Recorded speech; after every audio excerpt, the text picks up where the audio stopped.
Q&A sessions. Yep. Sometimes they raise more questions than the answers they give. Sometimes those answers just lead to more questions. I'm Rage. I'm Sage.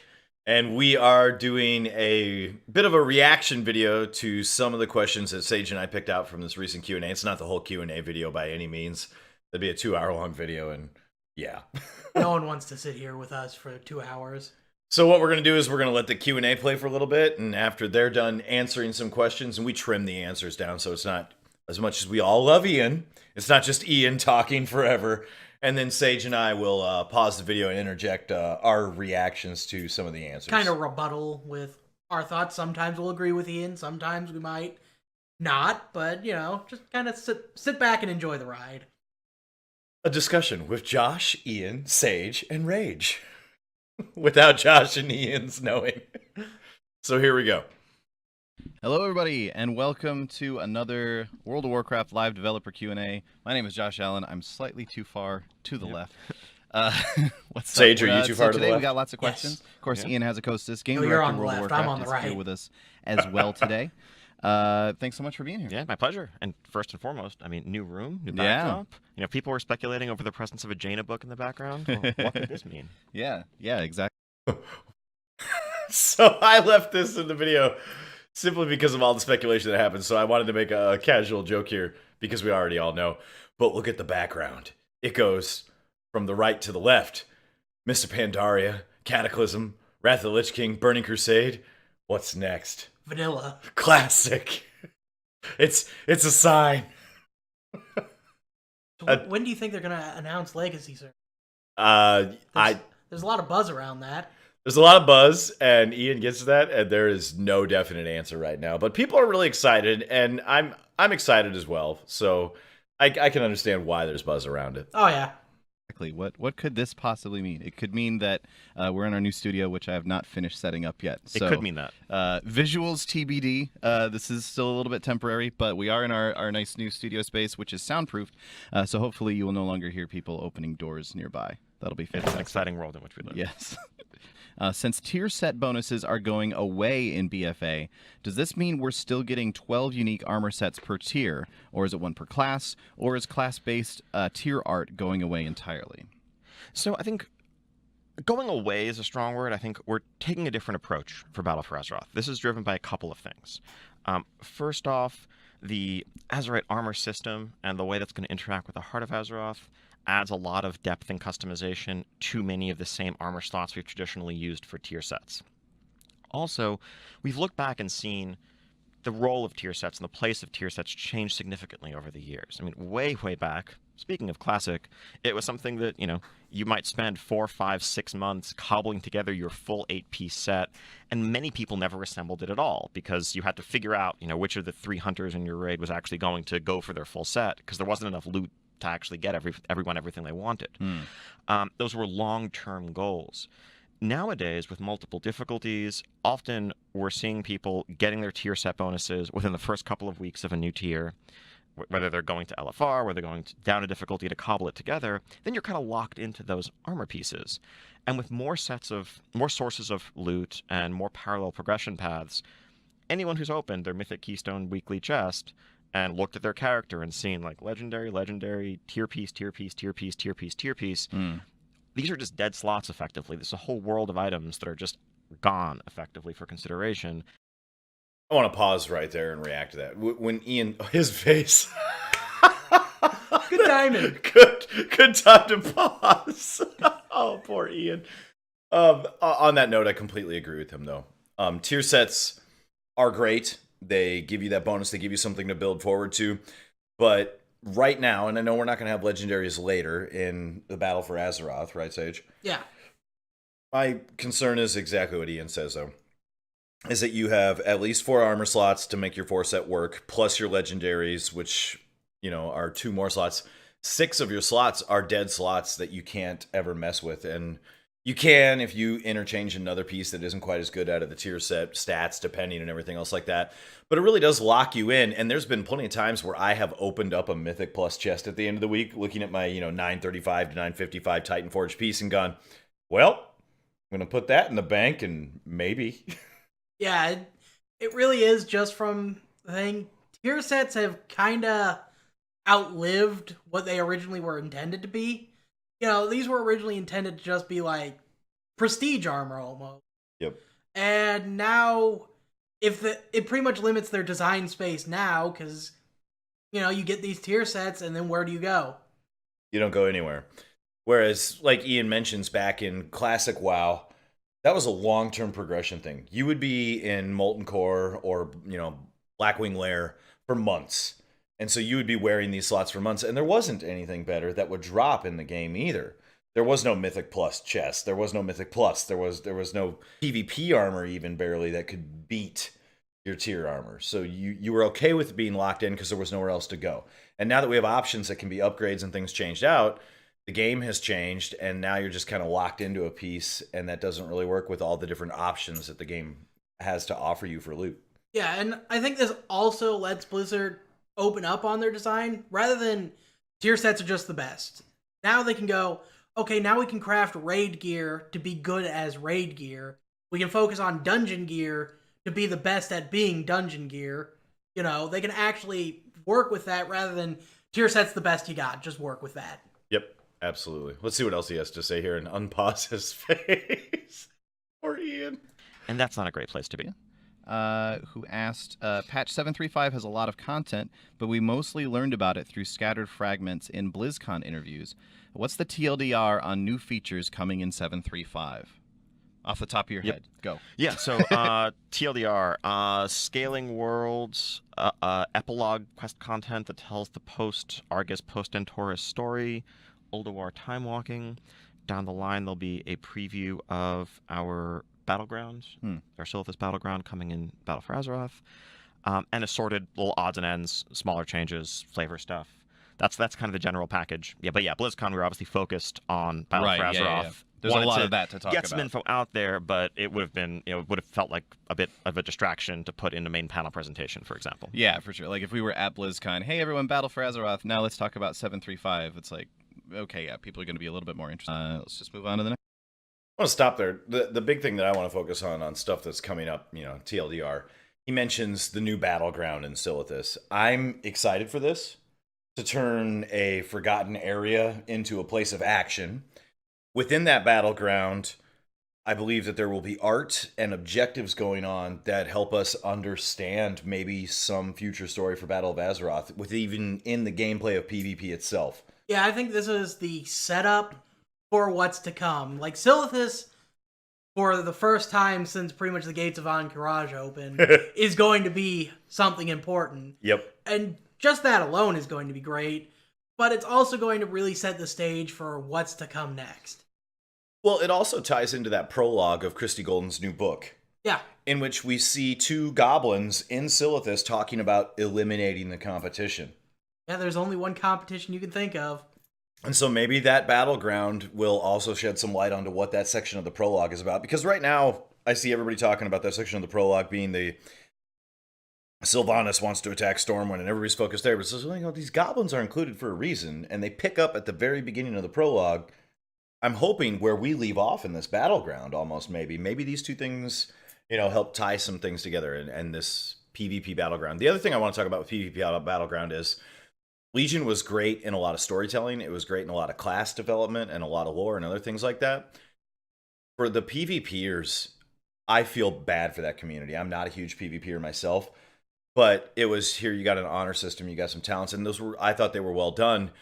But Battlegrounds, minus some new arenas and other things like that, there were new Battlegrounds, and it was really kind of shafted, this expansion. It was very bare bones on what the PvPers really got in form of content. Like, they just kind of got left out in the wind. Yeah, so a new Battleground, just hallelujah for PvPers that actually want something new. Yeah. And I guess better late than never, but if you're a PvPer, I think you might have felt like this expansion did not give you much at all, and that's probably an understatement at best. Well, and bring back the Horde versus Alliance thing. This is the perfect time to bring back in PvP in a big way. Yep. Let's see what the next question was here. Next question comes from Kasumi. this has been a popular question, who asked, could you guys elaborate on what rep standing we'll need to unlock allied races? Will players be expected to go earn Exalted with the Nightfallen in Battle for Azeroth, for example? There's no one-size-fits-all approach here. I think it's going to vary depending on the race, depending on the content. For the Nightfallen in particular, I think Exalted is required, but in practice, the way that really more works, we remove the rep barriers to the different campaign steps. Right. And so it's just play through the Suramar campaign, including the insurrections, play through the story of working with Felisra to topple Elisan's regime and restore, the Nightfallen to their proper place in that society. And then in Battle for Azeroth, you'll be able to carry that story one step forward and bring them into the Horde formally. So it's more story driven than grinding driven in those regards. Yeah, But, without those rep barriers, and because when Legion launched, and for quite a while after that, it was you've quested through some of this. Now you have to wait until you get honored. you have to do go to the next exactly. step. So you'd have to do world quests for a few days. That's gone now, and just doing the campaign will basically give you. It's not really possible to finish the full insurrection campaign at this point without ending up exalted. Sure. Just because of the rep that you get along the way. Okay. And then down the line, I mean, years from now, that's certainly something we could revisit and see. How does that feel? How does that make sense when you're in 2020 looking back at this? But for right now, it feels appropriate. Okay. So, on this one, I kind of understand why the question was asked on the allied races, because we all want to know about these allied races and how to acquire them. But at the same time, if you're playing right now in Legion, your rep is done. Yeah. And so I like how Ian focuses on you need to know the story of Suramar. If you're going to have these people help you, you should probably have played through the story. And so if you've already done it and you're on a character that is done, well, then you're done. You already know. If you're a new player, and that's the only time, or a player that didn't play Legion, then you would want to go back. And I would hope most players would want to, from a lore perspective, understand why this faction is allying themselves with the Horde in this situation with the Knight. Yeah, that makes a lot of sense. You want to figure out the story behind the characters. Like, that's an important arc for why they end up where they are. Yep. And obviously, as he said, it's not a one-size-fits-all. We don't know how it's going to work for, Dark Iron Dwarves or Zandalari Trolls. Will they have their own rep grinds? Will it be just, quest chain, or maybe do a dungeon? Mm-hmm. Maybe, Dark Iron Dwarves, you'll do an updated Blackrock Depths. Who knows? Yep. Some type of emissary, story, quest, whatever, chain. Something that's driven by story, to me, is better than by a system of grind. And they clearly stated story over grind. Yeah. So, I mean, that's a good system to go with. That makes me feel secure as a player. Hey, this will be a fun thing to do instead of a repetitive, boring task that I've already done. Yeah. And like you said, it's not necessarily a one-size-fits-all approach. Exactly. Other allied races may be different. Moving on, next question from Agamotto, who asked, what is planned for the honor prestige system in Battle for Azeroth? Will we still need to grind for our honor talents or even have honor talents anymore? This is something that's still under discussion, so I don't necessarily have a super satisfying answer right now. We're talking a lot about this internally. I think anytime Ian starts out with "this won't be a super satisfying answer," just buckle in. Yeah. I can say that it's not going to be, we're going to add, 30, 40 new prestige levels, and a new player coming back who skipped Legion, coming back to battle for the first time, is going to have 55 prestige levels to get if they want all the rewards. That's not the system we're trying to create here. We're looking at how the feeling of progression with the honor talents played out. In a lot of ways, in the long run, once everyone's established, it starts to feel like a barrier to entry, where you just have to operate with a penalty for the first, X hours in PvP until you've fully unlocked many of the talents that are considered, optimal or most desirable for your class or spec in arena or battlegrounds. So I think we're reevaluating a lot of things on that front. Regardless, we want to make sure that the prestige rewards that are currently available will still be available in whatever form we have in the future. We'll have more information to come, basically. Okay. So again, Ian doesn't have a solid answer here. No, they're still working on this. It's clearly something Blizzard themselves haven't really come up with a satisfying solution they're rolling with. I'm sorry. Look at Ian's face again. That's a smug, You want your honor talents, Dave? But again, the PvP system is something that underwent changes from Legion's launch till even now. Originally, when you prestiged, your talents that you got to choose would reset, and you'd have to re-earn them again every prestige. And then they were like, that doesn't feel good. And so they made the system where you keep leveling up, but you get to keep the talents. Now, that solved the not feel good thing, but it also, created the, hey, this wasn't right to start feeling almost. Yeah. So I'm hoping whatever they do in Battle for Azeroth, since it is such a faction-driven thing, and PvP could play a more story-driven role inside of the thing, not where if you don't PvP you won't get the story, but where it will be a major point of plot development for the expansion. I would hope that whatever the PvP system is, it develops as much as the themes around the opening Battle for Azeroth develop as well. That it kicks off and gives, again, going back to the PvP players kind of got just point-blank shafted in Legion, hoping that they get something that is more rewarding for, I don't want to say hanging in there, but for still wanting to be a part of that system. Yeah. Going forward. And, he really covers it with the honor system, how going forward, they don't just want to slap on more honor talents and leave you with all this baggage from Legion, like, oh, you're a new player coming in? Well, too bad for you. Grind all this stuff before you can before you can catch up to everyone else. Yeah, which would be bad, because when you were behind in armor level back when PvP had its own armor, there was no way to catch up after so many seasons. And if you did, it was a long and tedious grind of losses, which paid off less than wins, of course, and it just drug it out even further. So hopefully with this, whatever system they use, they don't have anything that resembles that. Hey, guess what? You came in handicapped, and you had one arm tied behind your keyboard. Yeah. Cool. Looking forward to that personally quite a bit. Next question comes from Thun, who asked, will artifact skins be locked to the spec they're from? I'm not a healer, but I really enjoy a lot of the resto, shields, and maces, and would like to wield them as elemental after Legion. I think current thinking is that, yes, they will be spec restricted. So you only, resto, mace, Scepter of Ashara, that's only usable when you're resto. Okay. Not when you're elemental or enhance. Those those appearances are very, very closely tied thematically to specific specs. Okay. I get this one. Yeah, it's very lore related. Well, for me, melee animations, at least with meleeers, for ranged, I don't get why Shield and the Scepter couldn't be used to cast Lightning Bolt.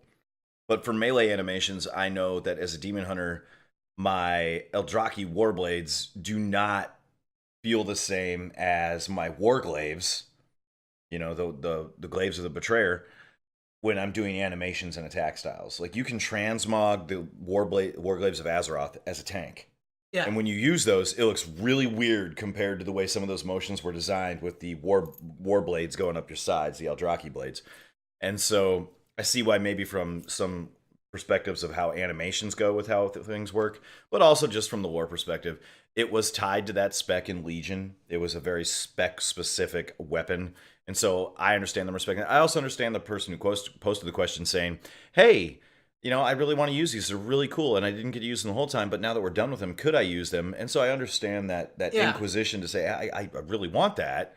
I don't disagree with that at all, and I understand why the person posted it, but I would side on the side of Ian here saying, hey, these were tied to specs then, and they're going to be tied to specs going forward too. Yeah, and you also have to look at it from certain other perspectives, like, let's say that you're playing an arcane mage, but you'd really like to use the frost weapon.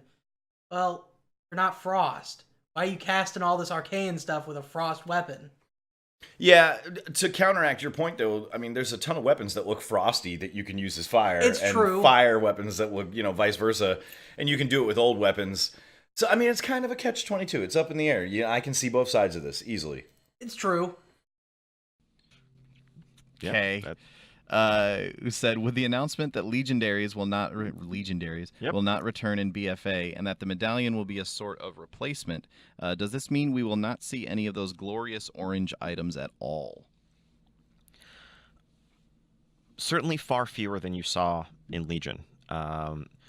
We don't, I think we're open to the possibility of legendary items as they've existed in the past, whether there's a incredibly iconic item that is associated with a certain raid boss or a certain source that feels like it should be orange as opposed to epic. It's somehow special and unique in that regard.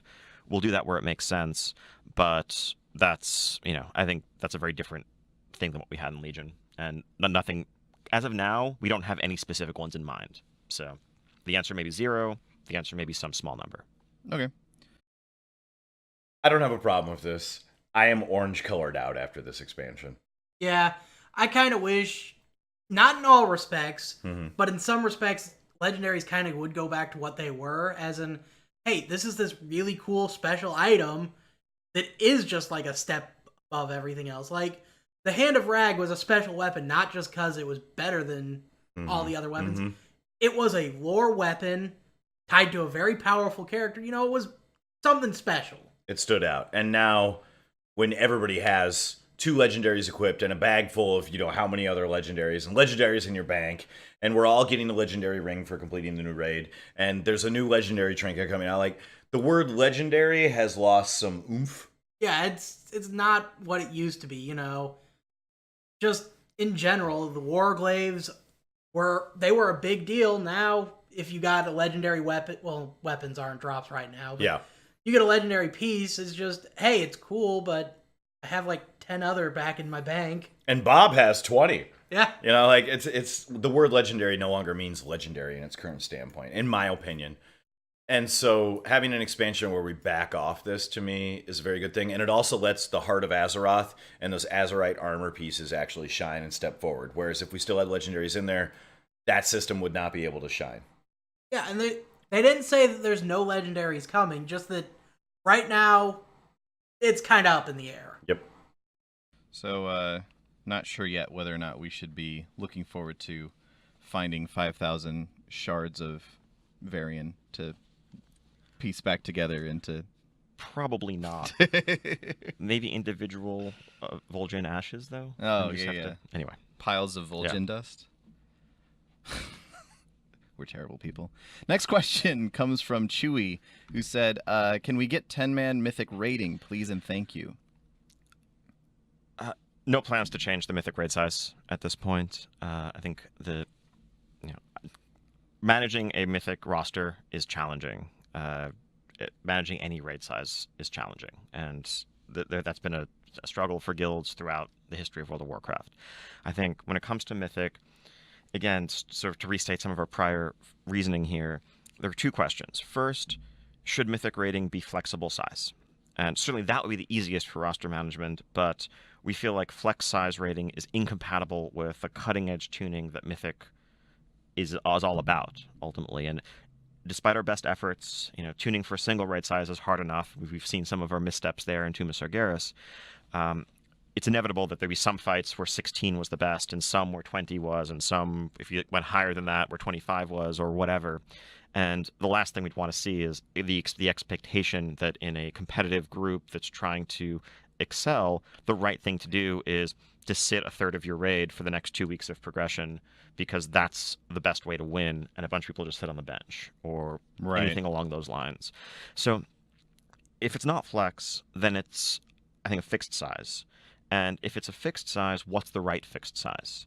And the value in 20 is that it allows for representation of a wide variety of classes. We can assume that you have most classes present, and thus most tools available in those toolkits. We can split the raid up in more ways. We can handle more of the complex coordination that makes mythic encounters unique and uniquely demanding. And going down in size, I think, would limit a lot of that possibility. I think the reality is, if we announce tomorrow that, okay, we're going to do 15-player mythic raiding, let's say, did the whole raid learn anything there? Yeah. And I mean, there's room. Again, there will still be raid wipe mechanics. There's still some of that, but that's a balance we're going to be much more mindful about striking. Yeah, I remember you're giving me flashbacks to Heroic Ragnaros again, back in Firelands, where it was, all right, we got to phase 3, and that guy still doesn't know how to kite a meteor. Yep. Or one person stood 1 yard out of position in the magical triangle formation. Yeah. And your safe spot got blown up, and the fight's over. Yeah. So I edited the answer there for our reaction trailer here. The first thing that I want to touch on is Ian's reaction to 10-man. And I agree that it should be 20. Yeah. I agree that it should be 20 for the exact reasons that Ian said. You need to bring class representation. You need to be able to fine tune it so that it works. For me, also as a player, when you have it at flex or 10, it limits what they can do, creating the scenario. It limits the abilities and toolkits to react to those abilities. When you put it at flex, it feels like just anything. Right now, when you actually get 20 people together and you down a boss because it was tuned towards 20 people, that means that 20 people did their job. Yeah. It's everyone contributed to the greater goal of what you're doing. Whereas right now in flex rating on heroic and normal, you can literally carry 3 to 5 players with 15 people in the raid. You literally can. Because the flex system isn't as tightly tuned. And I'm not an elitist. I'm not in some hardcore guild that clears mythic or anything like that. But I don't like carrying people. And when you kill a mythic boss, you know that no one got carried. You know that everybody there did their job because it was tuned for 20 people. Yes, maybe one person died and the extra DPS carried that one. But for the most part, 20 people go in, 20 people do their job, you get the kill. It's rewarding to have it on a finite system around 20 that allows for a lot of people to come. I also like how Ian says managing 20 people is hard, and they understand that. And then at the end, they start talking about mechanics, and I clipped some of it out, but basically the reaction was, going forward in Mythic Rating, we're going to watch out for mechanics where one person screws up by 1 yard in the wrong direction and the whole raid wipes. Yeah, I definitely think they need to work on that whole system. Raid wipes mechanics are fine in and of themselves. Yep. But it should never be down to, well, one guy screwed up, so we all screwed up. Well, and then the other thing is, one guy's 1 yard off where he needs to be, so we all wipe. That doesn't allow the other 19 players to learn. It doesn't allow the one guy who died from being in the 1 yard spot to watch the other players do it right. No, the encounter just ends and you know you can't do it, so what do most people do? They call for the raid wipe and they go forward. Whereas if you build mechanics that are punishing when you do screw up, and you can probably only screw up so many times or for so many seconds straight, and then it takes a permanent effect on the entire raid, I think is a better aspect of going about it. Make basically gameplay that's done right reward players who do it right, and make gameplay that punish you without punishing 19 other people all at once. Will it punish them? Yes. But can they recover from one little mistake versus one little mistake is non-recoverable? Yeah, exactly. It should be, all sides should be important. You are a team when you play in a raid. And, if your healer dies, it's going to hurt the raid. But it also shouldn't be, Joe stood out of position a little bit. Time to restart this show. Yep. Maybe you should still be punished. Like the healers are going to have to pop way more cooldowns to recover from Joe not being in the right spot. But they can blow it. And maybe you still won't win the encounter because you needed those cooldowns to survive massive damage later on. But it at least allowed you to keep going longer to learn more. Yeah. Give them a chance to run it back after a mistake. Yep. Maybe not for every encounter, but, just tune back the punishment. The instant everyone's dead for one person's screw up. But at the same time, though, I don't want it to become easy. I don't want Mythic Rating to become, and I hate to throw these words around, casual and hardcore, but Mythic Rating should not be casual. No, under any circumstance should Mythic Rating be casual. And I don't want anybody to think that Rage is saying that right here, or Sage. I don't think either of us feel that way. No, Mythic should be the culmination of skill and ability. Yeah, it's the ultimate tier of playing right now. It's just, I think mechanics should be smarter, as in a little more nuanced to it. Yep. Rather than just a straight, you were 1 yard out, you died. More of, you were 1 yard out, your raid's now at a disadvantage in this fight, you better fix it. Yep, you're at a disadvantage. Or you're 1 yard out, you have exactly 3 seconds to get back. Yeah. Something with a little bit larger window, but it should not make raiding casual by any means. And when I say the top tier of playing, I mean PvE. Please don't think that I mean Mythic Plus and PvP. I'm just saying in raiding, Mythic should be the top end, and it should never be casual. It should take a ton of work. Yeah. So that you are rewarded when you do it. And then we get to the last section here. I'm going to unpause this. You can already tell. And good luck figuring out who it was. That's right, Josh. All right. Well, that's too painful. We're going to move on. Next question. To more pain! From Faith, who says, is Aman'thul's vision going to be personal drop only or an item drop that can be assigned via map? So, I'm not even going to let the answer play here. I cut the video down. I'm just going to leave this on the screen as we talk. Ian's answer is that he's not going to answer this question. Is Aman'thul's vision going to be a personal drop or only an item drop that can be assigned by a master looter? He doesn't answer it. And he says, you'll know in 2 weeks when the raid starts. And in 2 weeks, we're going to know, so I guess this isn't that big of a deal. No, it's recent, but at the same time, if your answer is, I don't want to answer, probably means it's going to be an unpopular one. That's my opinion on that. That's my opinion, too. Later on in the clip that we've cut out, he says, well, when you kill, Antorus, when you kill the last boss, when you clear Antorus the Burning Throne, you're done for the night, so you'll have time to deal with it. To me, this all points towards this item can be assigned via Master Looter. That's just my opinion. Ian does not say that. That is my opinion and Sage's opinion. We share that opinion, yeah. That it's going to be able to be assigned via Master Looter. And here's the problems with that. One, in the Burning Crusade, we had 2 different legendary items. Well, one was a set of glaives and one was a bow that could be Master Looted out. And it caused problems. Let's rewind back here. Let's say that you have just cleared Sunwell, and the legendary bow just dropped, and you're the hunter in the group. Mm-hmm. And you go, your raid lead, or the loot master, whoever is in charge of that, goes to distribute, and we're back in the days of DKP. Yep. And lo and behold, your warrior or your rogue had more DKP than you, and they outbid you for that weapon, so they could use it as a pulling weapon. But at the same time, you have to honor that player's time to earn that DKP or whatever system you're using. And you have to honor the amount that they've saved up and that they're at the top of the priority system to be able to use it. And you have to honor that player's time because they're the reason you've made it this far along with all the other players. Exactly. But you also want to honor the person that can use the weapon the best. And now you've created an issue where there's drama between these players that doesn't need to be there. The Warglaives caused the same problem. So what did we do in Wrath of the Lich King when we had a legendary? We said, hey, this time around, it's Warriors, Paladins, and Death Knights. Plate Wearers, congratulations, you can wield Shadowmourne. Yeah. And you went on this giant quest line to make it. And when somebody completed it, it felt good. They worked hard for it. They earned it. It wasn't a random thing where one person got to just outroll somebody else or outbid somebody else. And you went with it. And there might have been some drama involved in who got to build it first, but it was a system. It was a system that also left out other people from getting legendaries at expansion. So the following expansion in, Cataclysm, we get to see the mage staff come out. And that can be built and used. And we got to see also the rogue daggers come out that could be built.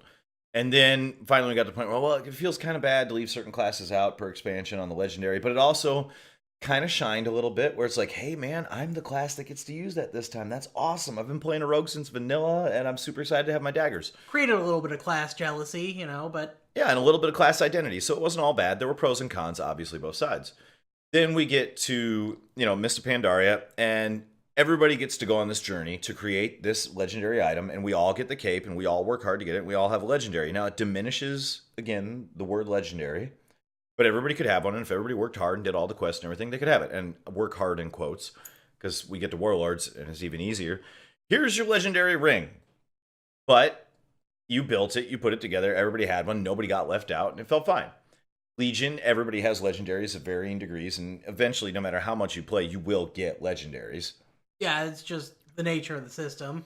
And so now we get to the end, and we're going to go what seems, in our assumptions here, maybe we're way wrong, maybe it'll be a personal drop, which I hope it is.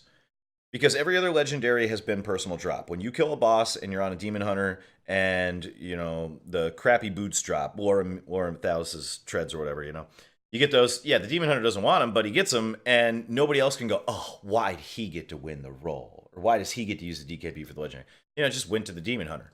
If there were multiple demon hunters in the loot, the other demon hunters couldn't be jealous that demon hunter got him. RNG gave him a legendary and you go, grats.